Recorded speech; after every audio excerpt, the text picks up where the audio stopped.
Hello, hello. It's Rob here, developer of touchscaper. I hope you're all doing well. Kind of a bit of an odd one for me, this. It's my first video with talking in it. It may well be my last because I really don't like doing this sort of thing. But anywho, I'm here to talk about MIDI out, and I added MIDI out to touchscaper pushing on for a week ago now. What's become pretty clear is the how can I put this? One of my old computer science teacher might describe the user experience is suboptimal.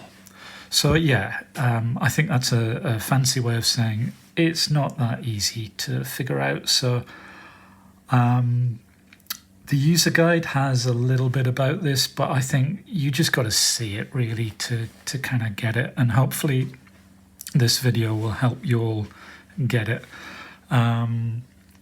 So I've got touchscaper up and running here, excuse me, and I've got it set in monochrome mode, so hopefully you can see it a little easier in the video. And this is basically, I should add that this is 1.4.3. By the time you watch this video, hopefully that will be available. It's got some, yet another little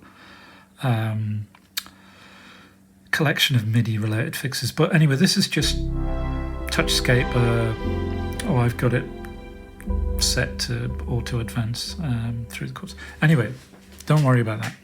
You can actually, shall I show you how you can switch that? Not many people know about this. You can stop it from doing that. So there's this little option here. Hopefully you can see that. Advanced code on new touch. One of my celebrity users kind of suggested that feature. And if you can guess who it is, how about this? The first 3 people to guess who my celebrity user is who suggested that feature can get a free copy of the a promo code for the app. How's that? So I've switched that off now. So this is just this is touchscaper kind of in default mode. So where's MIDI? That's one of the first questions that kind of came up. You got to go into settings and turn it on. So if you go into the gears icon, you go into advanced, enable MIDI, and then nothing obvious happens here, which I think that was sort of throwing a few people. But if you just close that down, you've now got your MIDI cable icon and the ubiquitous panic button, which I really hope you don't have to tap that often, but you know, it's the nature of the beast when you start messing around with MIDI. So if I bring MIDI up, down here we've got the various sources which correspond to kind of the touchscaper instruments, if you like. So main instrument is basically this guy, your radar view, and also this guy. I'll explain why there's A and B sections in a tick. Keyboard ribbon, if you've got it set to keyboard ribbon, is this guy. I've got a lot of delay on that. I do like a bit of delay. Sequencer, synth and chords will maybe not cover in this video because it's very much intended as a kind of a pretty basic intro. So if you like this video, I'll do some more. If you don't, you'll never hear my dulcet tones again. Right. Let's crack on. So nothing in the destination at the moment. That's because we have no other MIDI capable apps running. So let's fire one up. Let's use Animoog. Animoog. I guess it depends where you are in the world. I believe Animoog is technically the correct way. So we've got a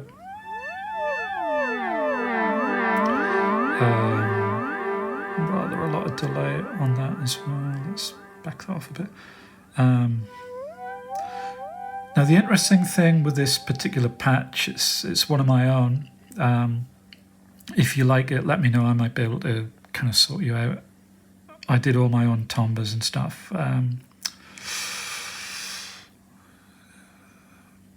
Here they all are. I'm digressing. If I do any more of these, you'll find that I'm the worst person for just kind of going off on a tangent. So let's get back on track. Now, the interesting thing about this patch, like a lot of things, a lot of great Animoog patches, is that you've got this fantastic mod section. And here you can see that mod 1 is controlling filter frequency via pressure and vertical movements in the Animoog keyboard are being translated to aftertouch pressure. There's a reason why I mention that, which hopefully will become clear. Right, back to touchscaper. Lo and behold, Animoog has appeared in our destination. So what happens under the hood is that apps can kind of announce themselves to the MIDI world, and they'll appear if you poke in the appropriate places. Then basically they just appear. You don't have to refresh or anything. So let's set up touchscaper to talk to Animoog via MIDI through the main instrument. Let's use main instrument A. So we select it as a destination. We want to select MPE typically for the main instrument.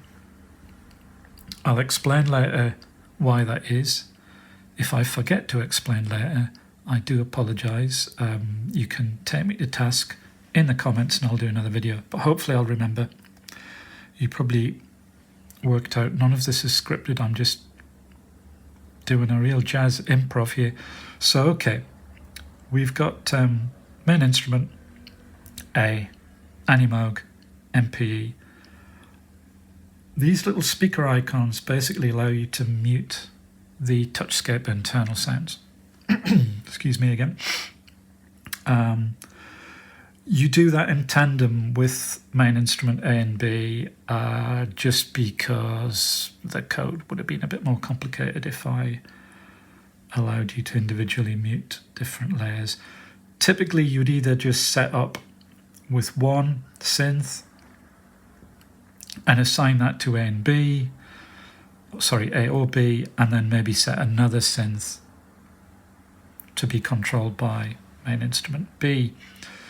You wouldn't normally have them both going to the same guy here.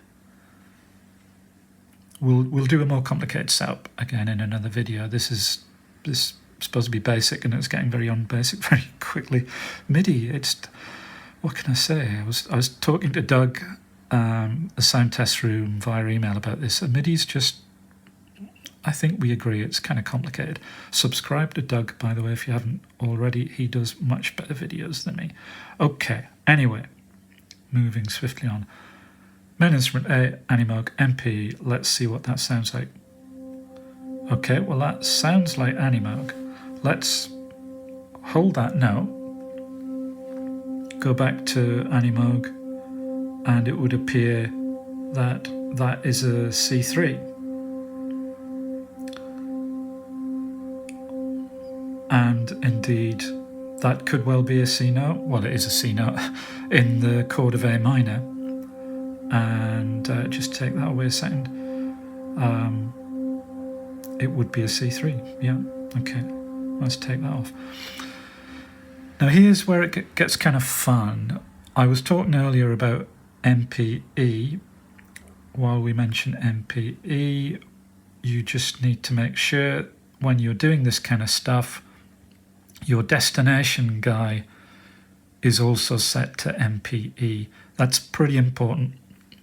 And I know some people have been kind of falling foul of that, myself included, because even though I've set it to MPE on the touchscaper side, that's basically just telling touchscaper to kind If you don't know what MPE is, oh god, I'm not sure I do actually. It's basically think of it as assigning every new note to a new channel, and that's how you can individually control notes, because you're controlling them on a channel basis. So on this side, you're telling touchscaper to basically do that, and then on the Animoog side, you're basically telling Animoog to expect to be communicated with in that mode.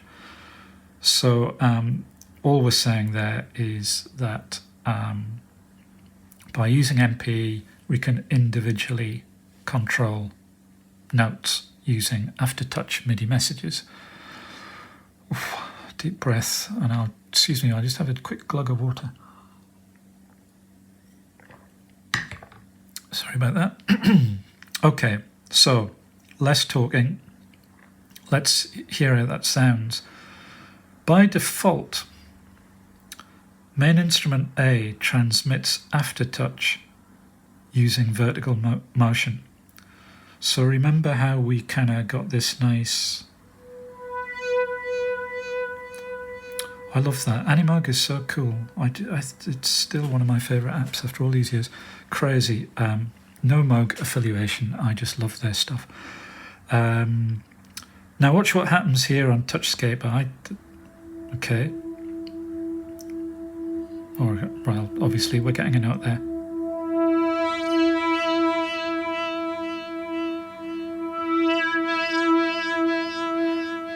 So that's kind of doing basically what we were doing on the Animoog keyboard.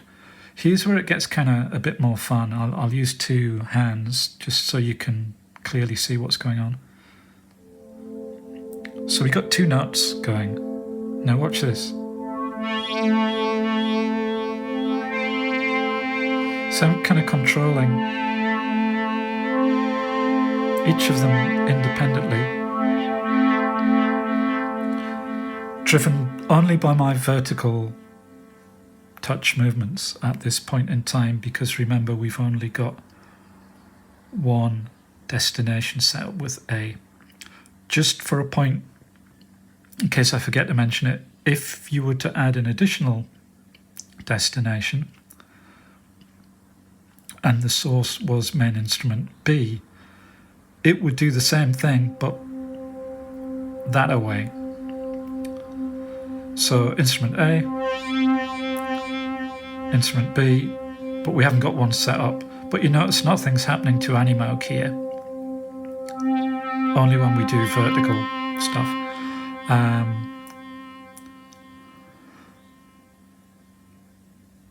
Okay, so sorry, something very strange happened outside and I was distracted. The joys of doing videos. It's a whole new world for me. Let's do a chord, because that it's a lot of fun. I'm going to restrict to 4 note chords, because I'm not sure what Animoog's limit is actually. I might be thinking one of the other apps is limited to 4. Maybe I'm thinking about Model 15. Anyway, 4 is plenty enough notes for rock and roll. I'll do it with 2.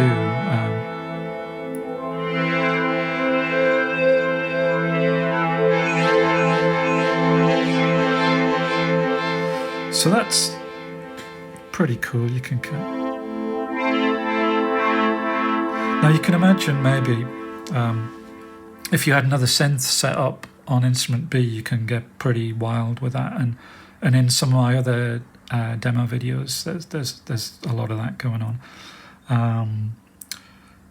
Let's just kind of try and do something vaguely musical. Show you that thing again.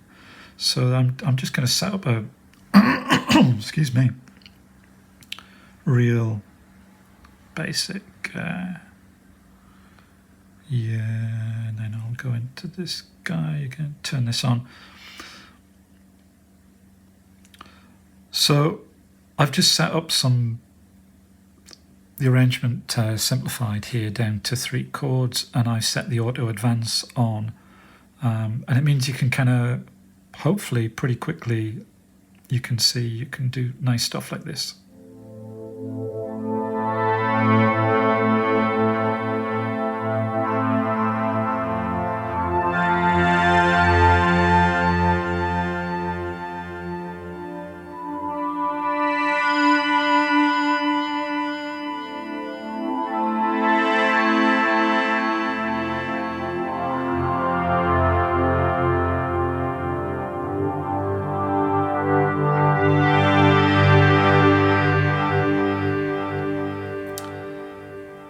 Well, I think that's quite nice. I don't know about you guys, but it's a lot of fun. I think we'll stick with this basic setup for now, and because I'm already aware that this is quite a long video already.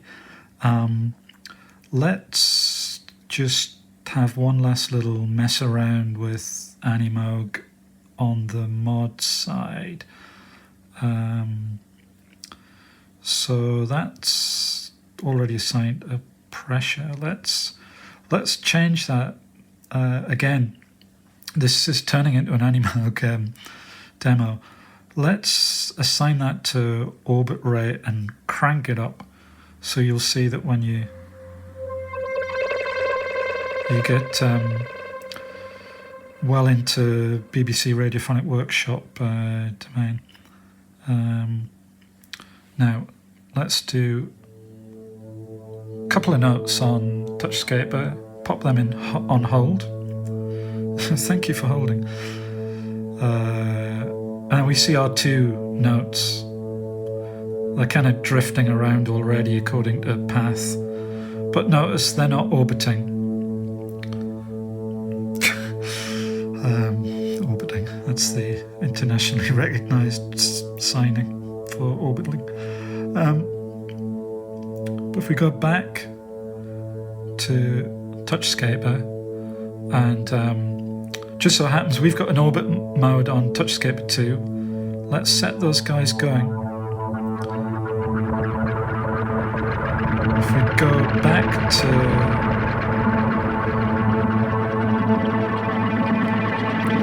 you see the rate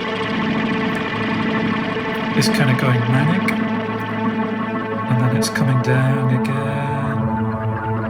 So the two different colours are the two different notes.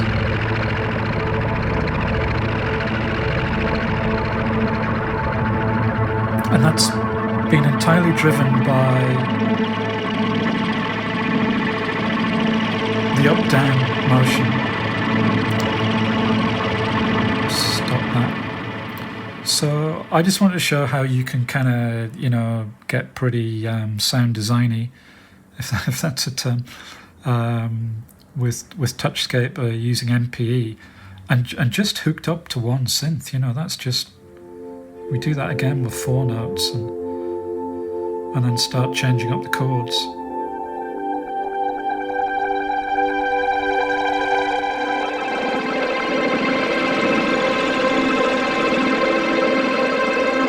It's maybe a bit too crazy. Let's back that off a bit.